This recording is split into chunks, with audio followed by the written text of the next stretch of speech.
The border crossing between Egypt and Gaza has opened to let a trickle of desperately needed aid into the besieged Palestinian territory.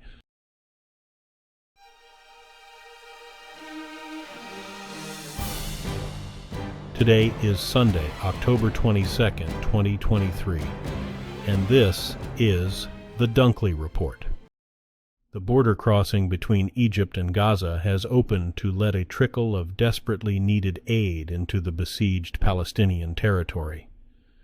This was the first aid allowed in since Israel sealed Gaza off in the wake of Hamas's bloody rampage 2 weeks ago. Only 20 trucks were allowed in Saturday, and aid workers say that's not enough. Gaza's 2.3 million Palestinians are rationing food and drinking dirty water. Hospitals say they are running low on supplies and fuel for emergency generators amid a territory-wide power blackout.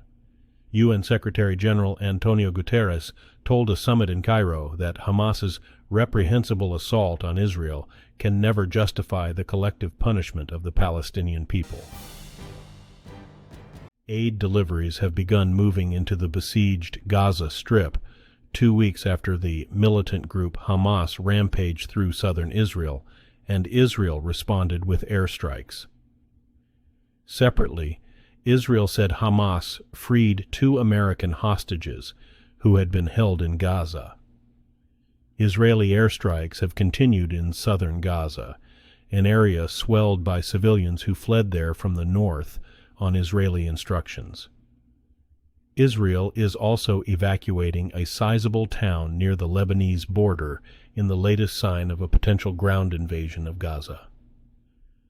The war is in its 15th day on Saturday. Egypt and Jordan have harshly criticized Israel over its actions in Gaza at a summit in Cairo. It's a sign that the 2 Western allies that made peace with Israel decades ago are losing patience with its 2-week-old war against Hamas. President Abdel Fattah el-Sisi, who hosted the summit, again rejected any talk of driving Gaza's 2.3 million Palestinians into the Sinai Peninsula and warned against the liquidation of the Palestinian cause. Jordan's King Abdullah II said Israel's siege and bombardment of Gaza was a war crime. The speeches reflected growing anger in the region. Tens of thousands of pro-Palestinian demonstrators are marching in London and other cities to demand Israel stop its bombardment of Gaza. Protesters gathered at London's Marble Arch before marching to the government district, Whitehall, on Saturday. Police estimate the crowd snaking through central London at up to 100,000. They called for an end to Israel's blockade and airstrikes launched in the wake of a brutal incursion into southern Israel by Hamas militants. The war has sparked both pro-Palestinian and pro-Israeli protests around the world. In Australia, thousands marched through central Sydney shouting, "Shame, shame Israel, and Palestine will never die." Several hundred marched in the Italian capital. Rome police in Berlin banned a pro-Palestinian rally on Sunday. The father of freed American teenage hostage Natalie Raanan says she's doing well after her release Friday by Hamas. Uri Raanan of Illinois told the Associated Press that he spoke to his daughter by telephone. He said, "She's doing good. She's doing very good. I'm in tears, and I feel very, very good." The 71-year-old said he saw on the news Friday that an American mother and daughter would be released from Hamas, and he spent the day hoping they meant his daughter and her mother, Judith Raanan. He said he hopes both will be back in the U.S. next week. A top official with Hezbollah has vowed that Israel will pay a high price whenever it starts a ground offensive in the Gaza Strip. Hezbollah's deputy leader, Sheikh Naim Qassem, said Saturday that his militant group based in Lebanon already is in the heart of the battle between Israel and Hamas, the Palestinian militant group that rules Gaza.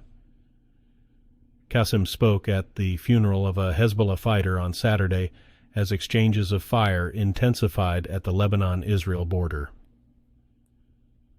"We are trying to weaken the Israeli enemy and let them know that we are ready," he said. Hamas officials have said that if Israel starts a ground offensive in Gaza, Hezbollah will join the fighting. Hundreds of Palestinians have crowded into a squalid tent camp in southern Gaza, an image that has brought back memories of their greatest trauma.